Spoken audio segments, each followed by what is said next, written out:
तो बाबा कहते हैं कि उदार हृदय है, आधार स्वरूप है। तब किसी ने पूछा, यदि लक्ष्मण जी महाराज उदार हृदय हैं तो पूरे मानस की कथा में कहीं भी एक भी प्रसंग ऐसा नहीं मिलता कि जहां लक्ष्मण जी ने कहीं कुछ भी दान किया हो, किसी को कोई वस्तु दी हो, ऐसा कहीं पर भी कोई प्रसंग नहीं मिलता। फिर आपने उदार हृदय क्यों लिखा? तब बाबा कहते हैं कि जहां जहां भी धर्म संस्कृति कठिनाई में आई, वहां वहां लक्ष्मण जी महाराज सबसे आगे दिखाई दिए, और जहां जहां अपयश जैसी स्थिति बनी कि अपयश मिलेगा, तो वहां लक्ष्मण जी महाराज आगे हो गए और राम जी को पीछे कर दिया। इसका उदाहरण मिलता है अरण्य कांड में। जब शूर्पणखा के नाक कान काटने थे तो आगे हो गए, नाक कान काट दिए, और शूर्पणखा जब वहां से विकल होके भागी और जाके शिकायत खरदूषण से की, और खरदूषण जब लड़ने के लिए आए तो राम जी ने लक्ष्मण जी से कहा कि सीता जी को लेके तुम अंदर गुफा में चले जाओ, दैत्य आ रहे हैं, इनको हम मारेंगे, इनसे हम युद्ध करेंगे। तो उनको मारने के लिए लक्ष्मण जी भी समर्थ हैं, चाहते तो वो भी मार सकते थे, लेकिन उन्होंने भगवान की बात मान ली। वो कह सकते थे कि प्रभु आप सीता जी, आप माता जी को साथ लेके चले जाइए, इनसे तो मैं ही निपट लूंगा। लेकिन लक्ष्मण जी महाराज सोचते हैं कि यदि मैं मार दूंगा तो इसमें मेरी कीर्ति होगी, मेरा यश होगा, लेकिन यश मेरा नहीं, मेरे प्रभु का होना चाहिए। इसीलिए लक्ष्मण जी यहाँ पीछे हो जाते हैं और राम जी को आगे करते हैं। राम जी की आज्ञा मानकर माता को साथ लेकर के चले जाते हैं और राम जी महाराज खर और दूषण का वध कर देते हैं। इस तरह से उनकी उदारता दिखाते हुए कहते हैं कि उनकी उदारता का कहाँ तक वर्णन किया जा सकता है, उनकी उदारता का कोई वर्णन नहीं कर सकता। इसकी कथा तो बहुत बड़ी हो जाएगी। इसीलिए सब सोच विचार करके, लक्षण धाम आधार जान करके, जगत सकल जगत आधार जान करके उनका नाम लक्ष्मण रख दिया जाता है। और लक्ष्मण नाम सुनते ही सभा में जय जयकार होने लगती है। बोलो लखनलाल जी महाराज की जय, चारों भैया की जय।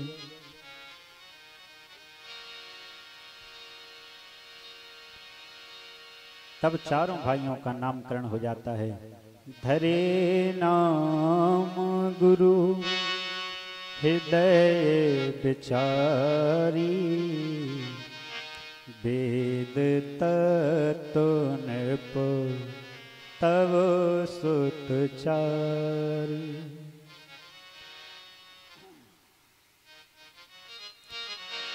वशिष्ठ जी महाराज ने सोच विचार करके चारों भाइयों का नामकरण कर दिया, और गुरुजी भगवान के नामकरण करने के बाद दशरथ जी महाराज को उपदेश देने लगते हैं। और उसके कुछ समय बाद भगवान की लीला शुरू होती है। एक बार की बात है, भगवान थोड़े से बड़े हुए हैं।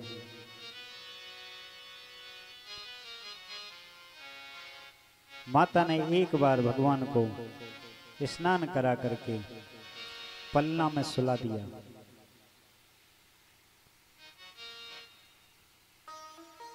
और अपने इष्ट देव भगवान की सेवा करने के लिए, पूजा करने के लिए थाल सजाया, प्रसादी लगाई और मंदिर में रख दी। और सोचने लगी कि कोई किसी वस्तु की कमी तो नहीं रह गई। देखने के लिए रसोई में वापस गई। एक बार जन नियंहवाए, कर सिंगार पलना पोढ़ाए।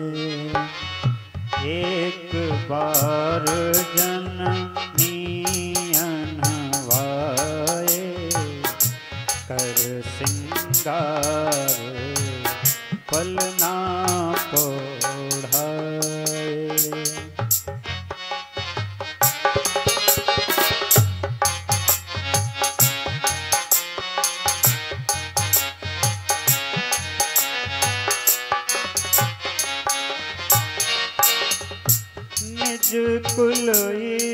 इष्ट देव भगवाना, पूजा है तो किन्ह स्नाना।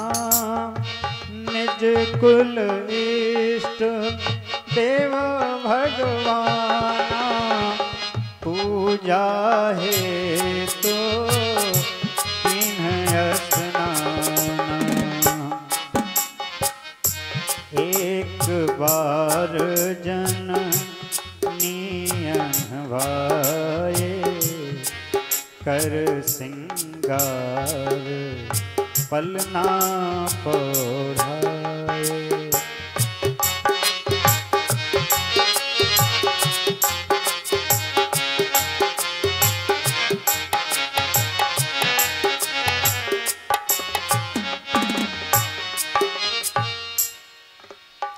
एक बार माता ने स्नान करके उनका श्रृंगार करके पलने में सुला दिया और इष्ट देव भगवान का पूजन करने के लिए थाली लगाई और थाल सजा करके मंदिर में रख दिया।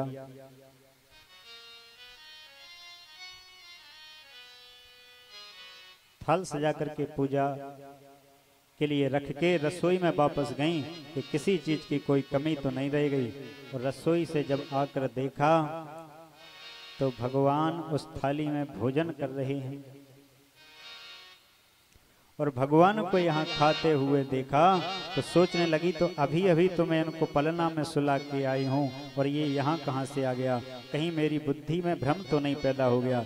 वापस जाकर देखती हैं तो पलना में भगवान लेटे हुए हैं। माता सोचने लगती हैं। बाबा लिखते हैं, यहाँ वहां दोई बालक देखा। दोनों तरफ बालक देख करके उनकी बुद्धि भ्रमित हो जाती है। और ठीक ऐसा ही होता है एक बार वृंदावन में। माता यशोदा अपने घर में अकेली हैं। उन्होंने छोटे से कृष्ण कन्हैया को स्नान करा के दुग्ध पान करा के पलना में सुला दिया है। उसी समय एक महात्मा जी यशोदा जी के द्वार पर आते हैं और कहने लगते हैं, हे देवी, हम भूखे हैं, हमें भोजन करना है, आप हमें भोजन कराइए। तब यशोदा माता कहती हैं, हे महात्मन, आपने आके बड़ी कृपा की, मेरा तो जीवन ही धन्य हो गया, आप आइए, मैं आपको अवश्य भोजन कराऊंगा। अपने घर में अंदर ले जाती हैं माता यशोदा और महात्मा जी को बिठाती हैं। तो महात्मा जी कहने लगते हैं, हे देवी, हम किसी के हाथ का बना हुआ भोजन नहीं करते, आप तो हमें सामग्री दे दीजिए, हम खुद बना लेंगे। तब यशोदा माता उनका ऐसा वचन सुन करके जहाँ रसोई बनानी थी वहाँ के स्थान को सुंदर गौ का गोबर ले जाके उसको लीप दिया, पवित्र करके सारी सामग्री उन महात्मा जी को दे दी और महात्मा जी से कहा, हे महात्मन, ये सारी सामग्री लीजिए और आप भोजन बना लीजिए। महात्मा जी स्नान ध्यान करके पवित्र होकर आए और उन्होंने अपनी रसोई तैयार की। रसोई बनाकर तैयार करके थाली में प्रसाद लगाया, उसमें तुलसी दल डाला और ढक करके भगवान का ध्यान करने लगे। हे भगवान, मानसिक रूप से उनको प्रसादी के लिए याद किया तो भगवान छोटे से कृष्ण कन्हैया जो सो रहे थे वो पलना में से उठे और उठ करके महात्मा जी आंख बंद करके ध्यान लगाए बैठे हैं और भगवान छोटे से कृष्ण कन्हैया गए और उनकी लगी हुई थाली में से जाके भोजन करने लगे।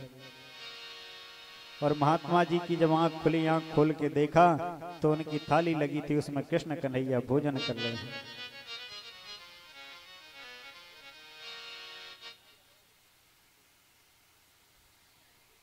उनको भोजन करता हुआ देख करके महात्मा जी को क्रोध आ जाता है। वो कहने लगते हैं, हे यशोदा, तुमसे अपना एक बार बालक नहीं संभाला जाता, इसने मेरा भोजन झूठा कर दिया, सारा भोजन अपवित्र कर दिया, अब मैं क्या रसोई खाऊंगा, क्या भोजन करूंगा, मुझे तो भूख लगी है, इतनी देर से मैंने रसोई तैयार की और तेरे बालक ने आकर मेरी रसोई को झूठा कर दिया।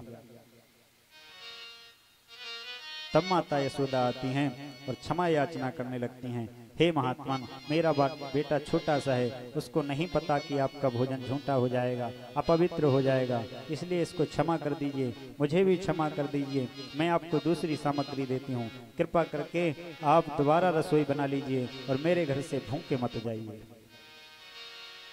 तब महात्मा जी कहते हैं ठीक है, मुझे दूसरी सामग्री दीजिए। तब माता फिर से छोटे से कन्हैया को भरपेट भोजन कराती हैं, दुग्धपान कराती हैं और फिर से पलना में सुला देती हैं और महात्मा जी को दूसरी सामग्री ला के देती हैं। महात्मा जी फिर से अपनी रसोई को पवित्र करके दोबारा से अपनी रसोई तैयार करते हैं। 1-1.5 घंटे बाद जब उनकी रसोई तैयार हो जाती है, फिर से उसमें तुलसी दल लगाया और भगवान को याद किया, हे भगवान आइए मेरे भोजन को पाइए। और वो ध्यान लगाए आंख बंद करके बैठे हैं और छोटे से कन्हैया उठ के जाते हैं और फिर से उस रसोई को खाने लगते हैं, उस थाली में फिर से भोजन करने लगते हैं। और जब उनकी आंख खुलती है वो देखते हैं कि भैया कन्हैया लाल तो फिर से आकर के भोजन करने लगे। तब तो उनकी आंख लाल हो जाती है, होंठ कांपने लगते हैं और यशोदा को ललकारते हुए बुलाते हैं, हे यशोदा, तेरा बालक बहुत दुष्ट है, तू जानबूझ के अपने बालक को छोड़ देती है, ये आके मेरे थाली को झूठा कर देता है, मेरे प्रसाद को झूठा कर देता है, मुझे भूख लगी है, मुझे भोजन करना है, ये हर बार आके मेरे भोजन को झूठा कर देता है। तब माता यशोदा फिर से आती हैं, क्षमा याचना करती हैं। इस बार माता को भी क्रोध आ जाता है, माता एक चपत लगाते हुए कृष्ण कन्हैया लाल को मार देती हैं और ले जाके एक कमरे में बंद कर देती हैं, उसका ताला लगा देती हैं और कहती हैं, हे महात्मन, मैंने कमरे का ताला लगा दिया है और इसकी चाबी भी आप रख लीजिए, अब मैं कैसे निकल के आता है, मैं आपको फिर रसोई देती हूँ, सारी सामग्री फिर देती हूँ, आप फिर से भोजन पका लीजिए, कृपया भूखे हो हमारे घर से मत जाइए। ऐसा कह के माता यशोदा फिर से सामग्री देती हैं और महात्मा जी फिर से उस रसोई को तैयार करते हैं पवित्र करके और 1-1.5 घंटे बाद उनकी फिर से रसोई तैयार होती है। रसोई तैयार हुई, उन्होंने थाली लगाई, थाली में तुलसी दल लगाया और भगवान को याद किया, हे भगवान आइए मानसिक रूप से प्रसाद लगाते हैं, हे भगवान आइए प्रसाद पाइए। और भगवान कृष्ण कन्हैया कहाँ मानने वाले थे, जिनको कंस की जेल नहीं रोक सकी, वहां के ताले खुल गए, द्वारपाल सारे सो गए, वासुदेव जी की बेड़ियां टूट गईं, तो यशोदा जी का एक ताला क्या रुक सकता था? नहीं रोक सकता था। भगवान फिर से आए और लगी हुई थाली में महात्मा जी आंख बंद करके बैठे हैं और यहाँ भगवान कृष्ण आकर के फिर से थाली में खाने लगते हैं। और इस बार तो जैसे ही महात्मा जी की आंख खुली, उन्होंने कृष्ण कन्हैया लाल को देखा तो उनके क्रोध का तो ठिकाना नहीं रहा, खड़े हो गए और कांपने लगे क्रोध में, आंख एकदम से लाल हो गई। यशोदा जी को ललकारते हुए बोले, हे देवी, तेरे अंदर बहुत कपट भरा है, तूने एक चाबी तो मुझे दे दी, एक चाबी जरूर तेरे पास होगी, तूने उसी से ताला खोल के इसको बाहर छोड़ दिया है। और इस तरह से माता बहुत क्रोधित होती हुई आती हैं। अब कृष्ण कन्हैया लाल समझ जाते हैं कि इस बार तो मेरी बहुत मार पड़ेगी। ये हर बार ध्यान करके बुलाते भी हैं प्रसाद करने को, बाद में मेरी पिटाई भी लगवाते हैं। अब इस बार तो इनकी आंखें खोल देनी चाहिए। और इस तरह से जो महात्मा जी बैठे हैं उनका हाथ पकड़ के कृष्ण कन्हैया लाल बोलते हैं, हे महात्मा जी, क्रोध मत करिए, बैठ जाइए। और महात्मा जी का जैसे ही कन्हैया लाल ने हाथ पकड़ा है, हाथ पकड़ते ही उनके हृदय में बोध हो जाता है कि ये कोई नन्हा बालक नहीं है, ये यशोदा का पुत्र नहीं है, जिनको हम प्रसाद लगाने के लिए ध्यान में बुलाते हैं, वही मेरे सामने आकर बालक स्वरूप मेरा भोजन पा रहा है। और महात्मा जी को जैसे ही ऐसा बोध होता है तो जो कृष्ण कन्हैया लाल को हर बार डांट रहे थे, इस बार पैर पकड़ के उनके चरणों में लौटने लगते हैं। बोले, भगवान बड़ी कृपा आपकी, जो मेरी बनाई हुई रसोई आपने पाई है, मुझ पर बड़ी कृपा की है। इस तरह से उनकी आंखें खुल जाती हैं। तो भगवान की ऐसी ही लीला होती है। बोलो भक्त वत्सल भगवान की जय हो। और ऐसे ही भगवान ने आज माता कौशल्या के सामने भी लीला की है।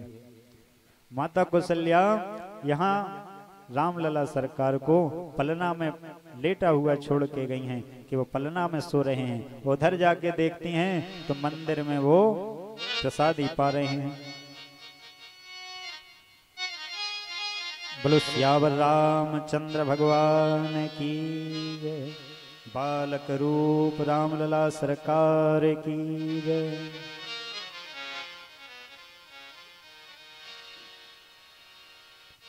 माता की बुद्धि भ्रमित हो जाती है। यहाँ दोई बालक देखा, यहाँ दोई बालक देखा, मति भ्रम मोर की आन विशेषा। माता सोचने लगती हैं ये मेरी बुद्धि का भ्रम है कि ये भगवान की कोई लीला है। ऐसा सोच करके माता भ्रमित हो जाती हैं और देखती हैं कि भगवान जो प्रसादी पा रहे हैं, जब उनके पास पहुंचती हैं तो भगवान अपना स्वरूप दिखाते हैं। बाबा लिखते हैं,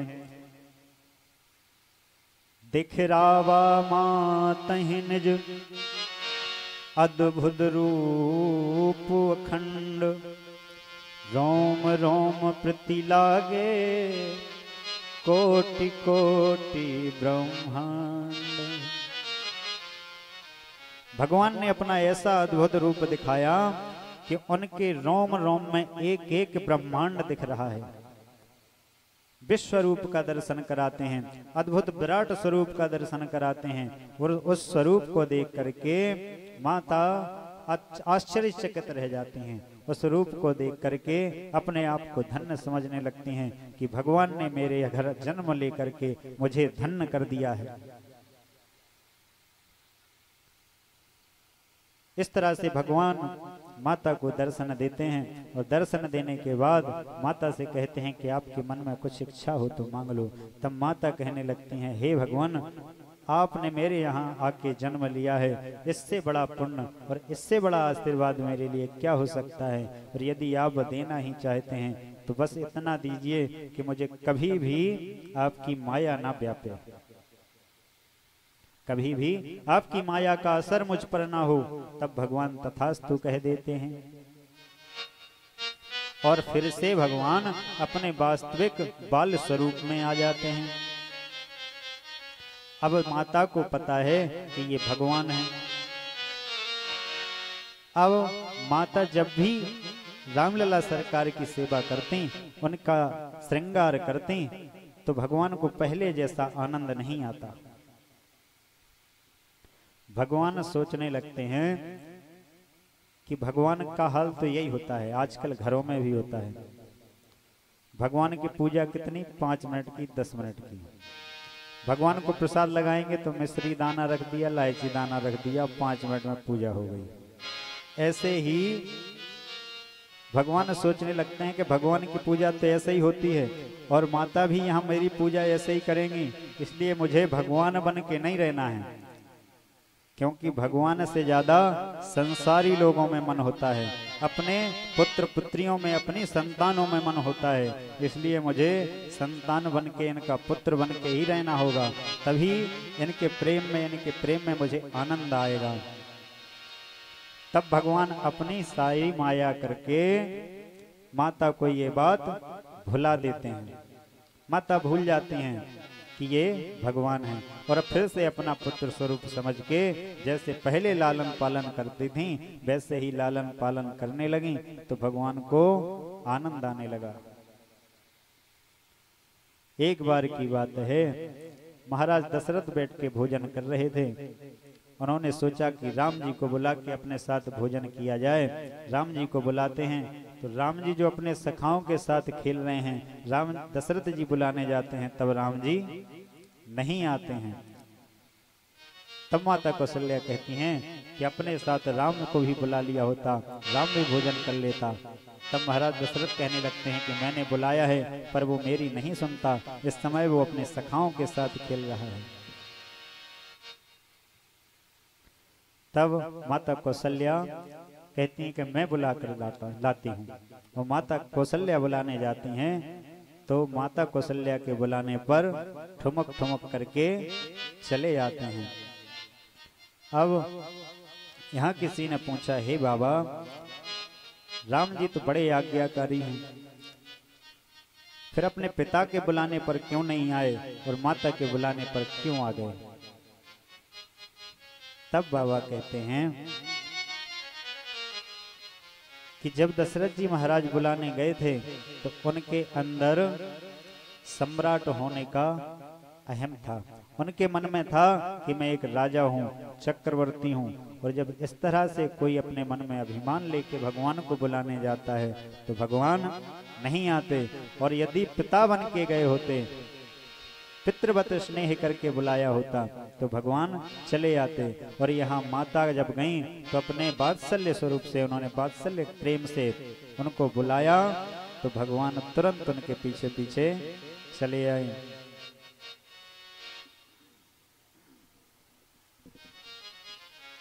इस तरह से जब भगवान के साथ भोजन कर रहे हैं, भोजन करते करते अपने मुख में दही और भात लगा के खा रहे हैं, उनका मुंह भिड़ गया है, पूरे मुंह में दही और चावल लगे हैं, हाथों में दही चावल लगे हैं। और खाते खाते दशरथ जी महाराज जो अपनी गोद में बिठा कर खिला रहे थे, उन्होंने एक हाथ से उनको पकड़ा हुआ था और एक हाथ से स्वयं भोजन कर रहे थे। लेकिन राम जी गोद में बैठ के नहीं टिकने वाले थे। उनको तो ऐसा लग रहा था कि कब मैं इनकी गोद से छूटूं और भाग जाऊं। तब दशरथ जी महाराज की पकड़ जैसे ही थोड़ी सी ढीली हुई तो रामचंद्र जी महाराज उनकी गोद में से उठे और दौड़ लगा के भाग गए।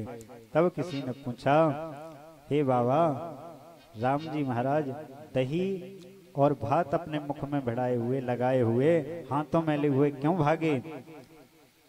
तब बाबा कहते हैं, कागभुसुंडी जी महाराज जो हमेशा भगवान के दर्शन के लिए घूमते रहते हैं, महल की छत पर आते रहते हैं कि जूठन परे उठाए कर खाऊं, कि भगवान की कुछ जूठन मुझे मिल जाए तो मैं उठाकर खा लूं। इसीलिए वो जूठा मुंह अपना किए हुए, अपने हाथ में अपना ही जूठन लिए हुए भाग गए और भाग करके छत, महल की छत पर डाल देते हैं। वो कागभुसुंडी जी महाराज जो काग के भेष में हैं, कौए के भेष में हैं, वो आते हैं और भगवान का जूठन पाते हैं और उस जूठन को, प्रसादी को पाकर बहुत आनंदित होते हैं। इस तरह से भगवान अनेक अनेक लीलाएं करते रहते हैं। बोलो भक्तवत्सल भगवान की जय हो।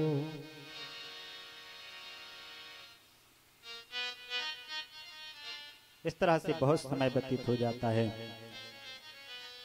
फिर विश्वामित्र जी महाराज जो वन में रहते हैं, यज्ञ तप आदि करते हैं, तो मारीच, सुबाहु, ताड़का इत्यादि दैत्य उनके यज्ञ में आके विध्वंस करते हैं, उनका यज्ञ भंग करते हैं, यज्ञशाला भंग कर देते हैं। जब वो यज्ञ करते हैं तो उनके कुंड में हड्डियां, मांस, रक्त इत्यादि आकर डालते हैं और उनका विधान सब भ्रष्ट कर देते हैं। उनके इस तरह परेशान करने से विश्वामित्र जी महाराज जब बहुत परेशान हो जाते हैं, तब मन में सोचने लगते हैं कि अब मुझे अपने राज्य के राजा श्री दशरथ जी महाराज के यहाँ जाना चाहिए और उनसे कुछ सहायता मांगनी चाहिए। और ऐसा मन में विचार करके वशिष्ठ जी महाराज, विश्वामित्र जी महाराज एक बार अयोध्या आते हैं और सरयू जल में स्नान करके महाराज दशरथ के महल में पहुंचते हैं। और जब दशरथ जी महाराज को समाचार मिलता है कि विश्वामित्र जी आए हैं, तब बड़े सम्मान के साथ उनको बुलाया जाता है, उनको स्वयं लेने जाते हैं और आकर के दिव्य सिंहासन पर बिठाकर उनके पैर धोते हैं।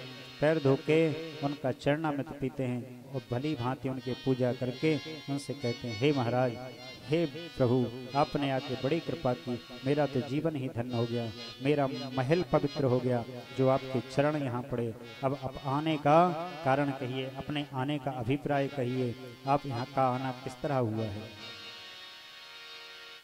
जब अपनी सारी बात विश्वामित्र जी महाराज बता देते हैं और कहते हैं, हे राजन, मैं आपसे कुछ मांगने आया हूं। तब महाराज दशरथ कहते हैं ये रघुकुल की रीत चली आई है कि हमेशा कोई मांगने आता है तो खाली हाथ नहीं जाता। आप जो मांगेंगे सो हम देंगे, ये हम वचन देते हैं। आप मुझसे कहिए, मैं एक क्षण भी नहीं लगाऊंगा। आप जो कहेंगे मैं अवश्य ही पूरा करूंगा। इस तरह से जब दशरथ जी महाराज से के वचन सुनकर विश्वामित्र जी आश्वस्त हो जाते हैं कि अब मेरा वचन अवश्य ही पूरा होगा, मेरा मनोरथ अवश्य ही पूरा होगा, तब विश्वामित्र जी कहते हैं, हे राजन, मैं यज्ञ करता हूँ तो मेरे यज्ञ आदि में रक्त मांस इत्यादि डालकर विध्वंस करते हैं। मारी सुबाहु नाम के दैत्य हमें बहुत परेशान करते हैं और मैं उनके वध करने के लिए, अपने यज्ञ की रक्षा करने के लिए मैं आपके पुत्र श्री रामचंद्र जी को मांगने आया हूँ। आप राम को मुझे दे दीजिए।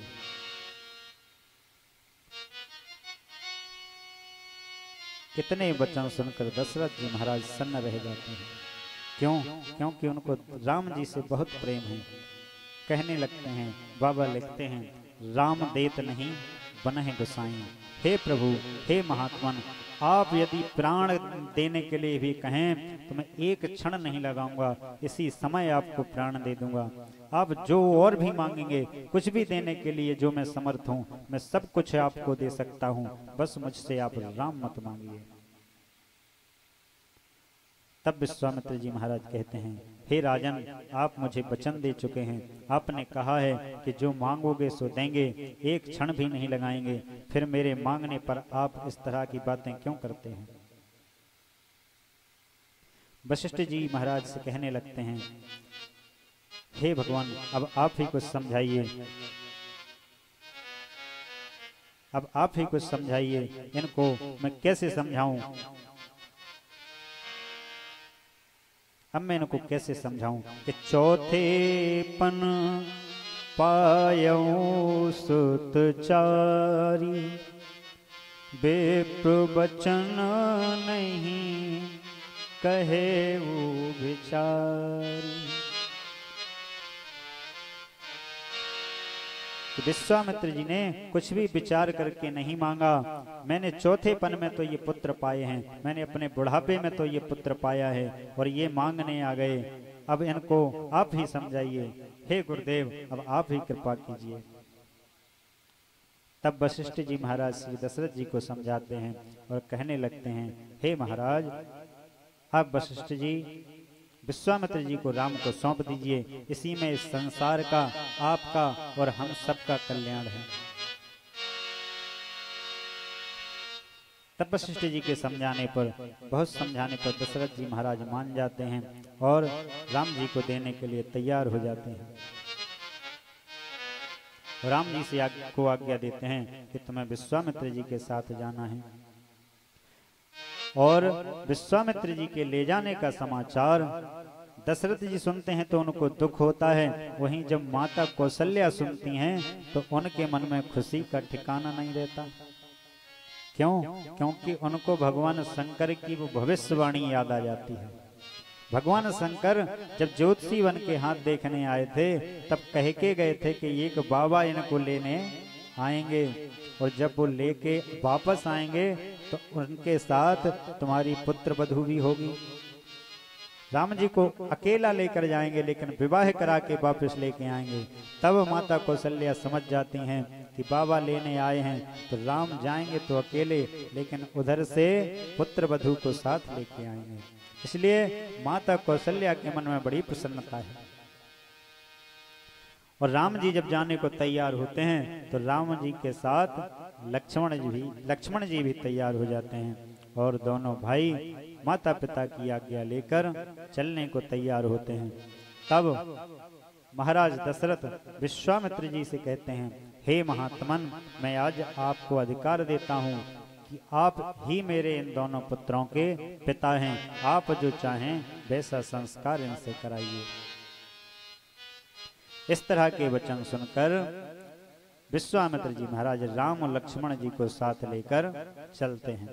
अब विश्वामित्र जी महाराज रामचंद्र जी को लेने क्यों आए थे? क्योंकि विश्वामित्र जी जानते थे कि ये ब्रह्म स्वरूप हैं, सगुण साकार रूप लेकर साधारण मनुष्य का रूप धारण करके पृथ्वी पर अवतरित हुए हैं।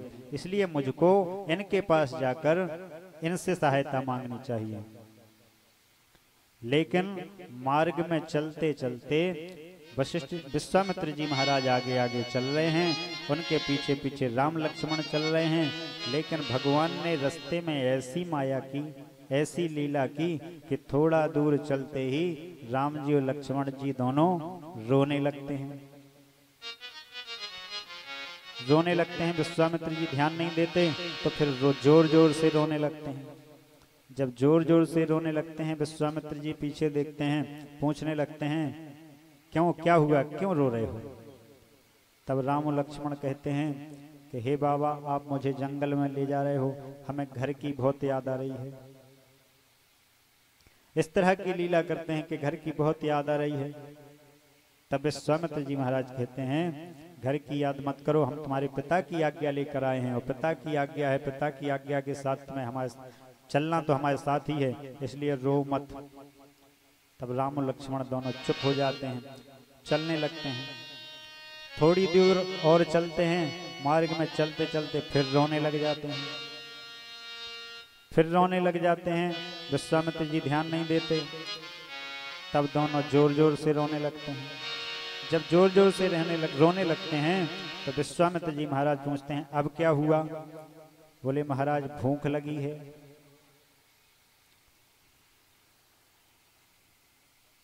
तब विश्वामित्र जी सोचने लगते हैं कि अभी इनको घर की याद आ रही थी, अब इनको भूख लगने लगी।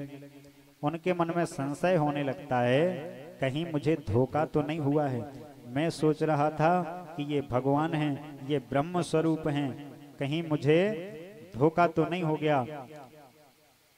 ऐसा सोचते हुए विश्वामित्र जी महाराज आगे चलते हैं, उनको साथ लेकर चलते हैं। चलते चलते रास्ते में उनको ताड़का मिलती है, और ताड़का मिलती है। उस ताड़का को देखकर जब वो अपना भयानक स्वरूप लेकर आती है तो विश्वामित्र जी सोचने लगते हैं कि अब यही अवसर है पहचान करने का कि ये ब्रह्म हैं कि साधारण मनुष्य हैं। तब भगवान राम को आदेश देते हैं, हे राम, देखो यही तो ताड़का है जो हमें परेशान करती है, अतः अब विलंब न कीजिए, शीघ्र ही इसका वध कर दीजिए। राम जी ऐसा सुनते हैं तो सुनते ही अपना धनुष उतारते हैं, उस पर बाण चढ़ा के छोड़ते हैं, और एक ही बाण प्राण हर लिया। एक ही बाण में उसके प्राण निकल गए। उसको मारते ही विश्वामित्र जी को विश्वास हो गया कि हाँ यही ब्रह्म हैं, अवश्य ही मेरे यज्ञ की रक्षा करेंगे। अब ये ताड़का थी कौन? ताड़का थी रावण की नानी। रावण की नानी थी, और इसी का पुत्र था मारीच। ताड़का का पुत्र था मारीच। रावण का कौन था? मामा था ना। मारीच रावण का मामा था।